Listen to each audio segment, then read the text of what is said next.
و فوق‌العاده بود. یه بار دیگه یه موقعیت فرصت هست برای استقلال، نزدیک کنه توپ رو میفرستن به روی دروازه، یه فرصت پاش شوت زنی و توی دروازه باز هم پرس صاحب توپ، فرصت برای سعید مهری، میزنه توپ رو به تیر دروازه، انگار برخورد خود ترابی بعدشون نمیاد یه گل دومی رو هم بزنن، تیر دروازه و میفرستن توپ رو به روی دروازه، این ضربه سر و توی دروازه عجیبه ولی باور کردنی ظاهرا. قرمز یه مقدار آرومتره، الان این فرصت هست و این شوت از راه دور، سلیشا پشت توپ میزنه مستقیم به سمت دروازه و توی دروازه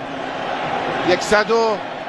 توت پایان بازی، برتری پرسپولیس برای سومین بار در تاریخ